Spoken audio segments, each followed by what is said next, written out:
sabda yang dikatakan kepadaku.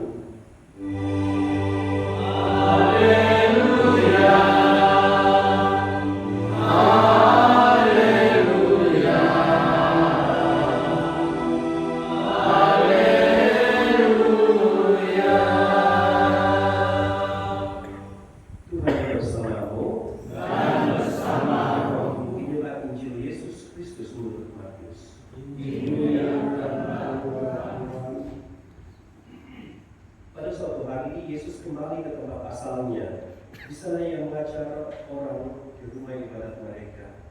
Orang-orang takjub dan berkata, "Dari mana diperolehnya hikmat itu? Bukankah dia itu anak tukang kayu? Bukankah ibunya bernama Maria dan saudara-saudaranya Yakobus, Yusuf, Simon dan Yudas? Dari mana diperolehnya semuanya itu?" Lalu mereka kecewa dan menolak mereka. Maka Yesus berkata kepada mereka, "Seorang nabi dihormati di mana-mana kecuali di tempat asalnya sendiri dan di rumahnya." Karena tidak percaya mereka itu, maka Yesus tidak mengerjakan banyak mukjizat di situ. Demikianlah Injil Tuhan. Terpujilah Kristus.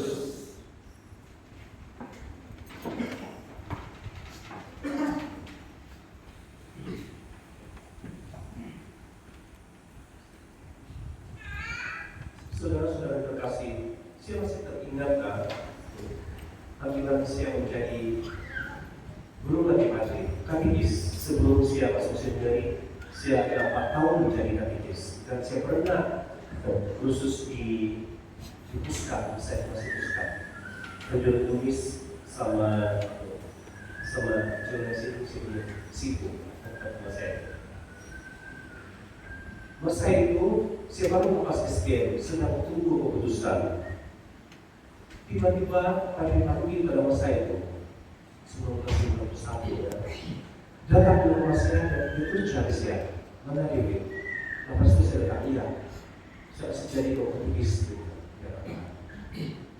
Apa itu? Sebab apabila dia mengetahui bahwa saya pacar saya, yang apabila di pada ekonomi mengetahui seperti ini dan ada masuk menjadi pahlawan, masuk sendiri, pasti itu dia terus cari saya menjadi katedis.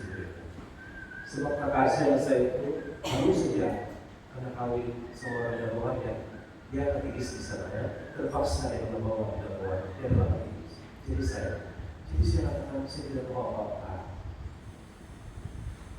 Tapi dia katakan tidak Pak, mau jadi katedis sukarela dan bisa kasih kau satu, kan bisa jadi sini tempat kau, tetap bisa kasih kau lagi satu stasi dan tinggal sama-sama saya dan saya tinggal di asrama gereja pada masa itu. Dan ada yang menarik sekali, sampai sekarang saya tidak lupa. Apabila dia mengutus saya di satu tempat itu, bila saya dikasih ibadat sabda, saya heran, setiap kali saya bikin ibadat sabda, perempuan saja yang datang. Entahlah kenapa. Dan masa itu rambut saya masih tampak lah. Tidak lama itu saya mendapat satu kabar yang bagi saya itu sangat skandal sekali. Di mana orang-orang di tempat itu, terutama sekali yang kaum laki-laki mengatakan dia ini katedis itu perempuan saja kan. Semua perempuan saja yang datang. Jadi pernah saya bertanya, kenapa itu selalu terjadi sedangkan saya tidak ada buat apa-apa? Sama kesenangan terhadap kamu yang apa itu yang menimpa ataupun yang sumpah. Mereka katakan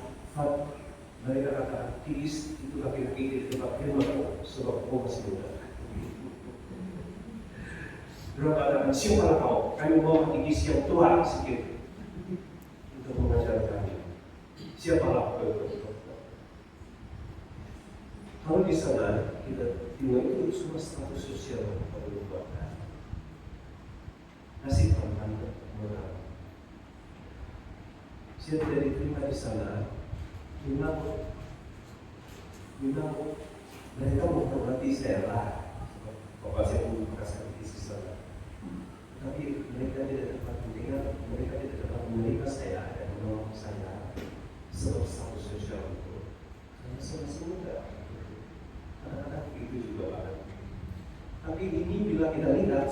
dasar kesombongan. Sedangkan saya diutus oleh gereja. Jadi kaum itu daripada tidak mendengarkan saya. Kadang-kadang ada pikiran begitu. Yesus juga di dalam bacaan Injil tadi. Oleh karena status sosial saya, dia dimegahkan, dipuji, tetapi bukan semua pemegang yang dia dipuji itu, dimegah-megahkan itu dia harus diterima. Karena apa? Status sosialnya. Oleh karena status sosialnya tidak sepadan dengan apa yang mereka pikirkan, maka dia tidak dihormati, jadi tidak diterima. Jadi ditolak. Tapi adakah Yesus kecewa?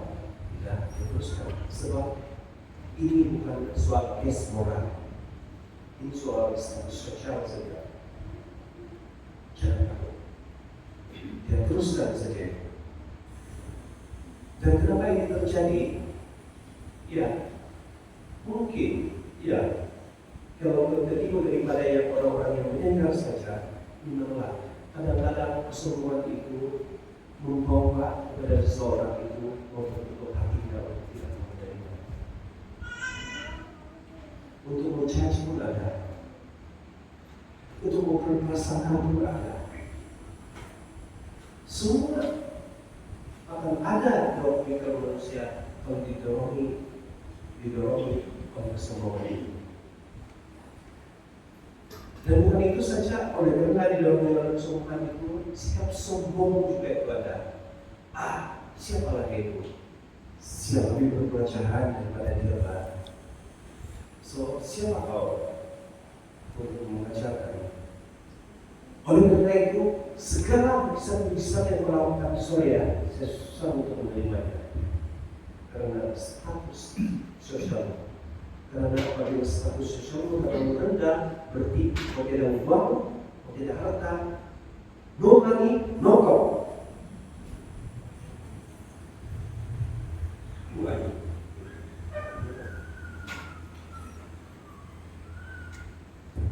Ingat saudara-saudara, di dalam perjalanan kita banyak yang ada dari diri yang susah, mengajarkan. Mungkin kita orang dapat menghargai kita, sebab orang dapat menghargai kita. Dia itu adalah kita perlu mohon dan mereka dapat menghargai dan menghormati kita karena status sosial ada di sini. Tetapi saya dapat menghargai kamu, saya dapat menerima kamu, tetapi bukan semestinya saya dapat ikut cara.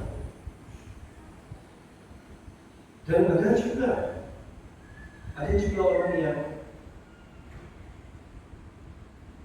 siap benar-benar segan sama kau, sebab ini bishop, ini padri, ini misinya, macam sana. Saya segan sebab kau ini punya kuasa. Tapi tidak semestinya saya menghormati kau, dan tidak semestinya saya membenarkan kau. Sebab apa?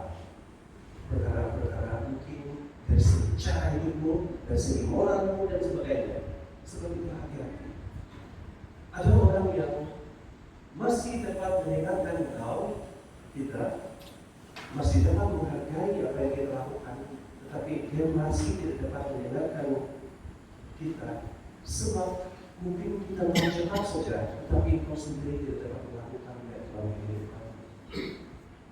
Tapi apa yang paling panas dalam segi tidak, kalau dari segi kehidupan sosial sendiri kita tidak dapat terima, status sosial kita tidak terima, itu is okay. Tetapi ada yang sama sebagai pemimpin gereja yang kita wadahi moral.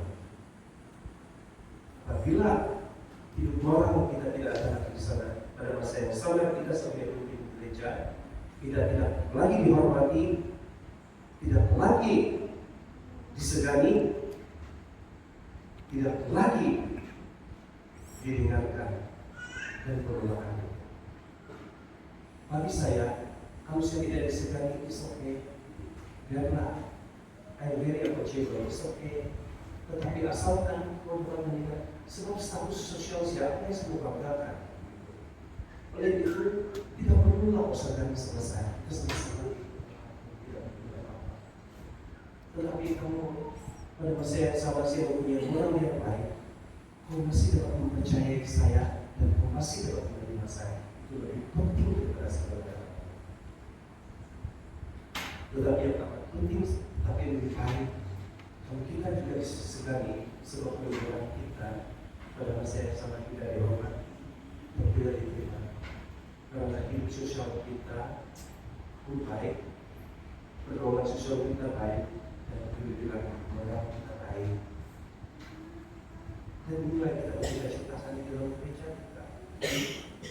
Banyak orang yang komplain daripada orang dan sebagainya yang masuk setelah kita lihat ini keluar dari saudara itu karena pada masa yang sama kita sebagai mereka juga pernah, tapi itulah yang penting sekali mengenai status ataupun kedudukan sosial kita itu tidak boleh tinggal, tetapi jangan sekali-sekali bodoh. Akhir sekali ada sebuah syariat.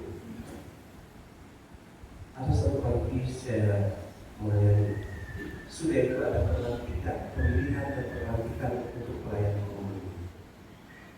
Dan saya tidak tahu orang-orang besar.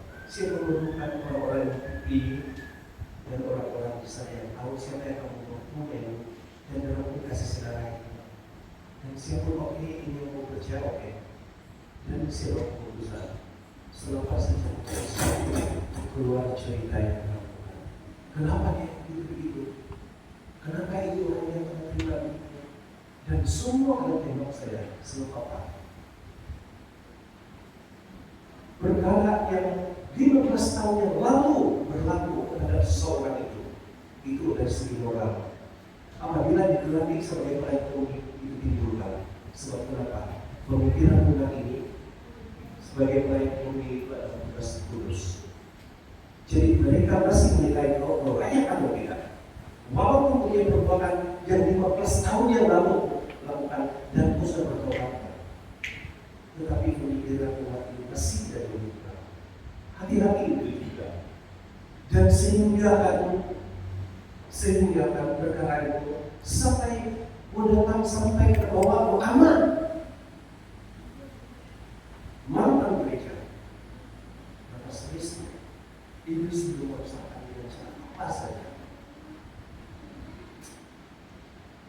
Di PH saya yang kesalahan tidak menunjukkan. Tapi hati-hatilah itu semua. Apabila ada penolakan begitu, jangan kita pikirkan kesalahan orang yang menolak itu. Tetapi kita coba memikirkan kenapa saya ini menolak. Dan apabila kita merasakan itu semua, mari kita lakukan sesuatu dalam kehidupan kita untuk baik. Oleh itu saudara-saudari, walaupun sebagai pemimpin kita banyak cabaran dan cobaan, tema yang saudara tidak mengekstir apa itu, sama saya kalau Tuhan yang begitu, kalau Tuhan yang begitu, maka Tuhan tidak akan mengatur kamu beriman. Tapi pada masa yang sama juga Tuhan hati-hati juga di moral kita. Ya, yang lain-lain itu jangan takut. Amin.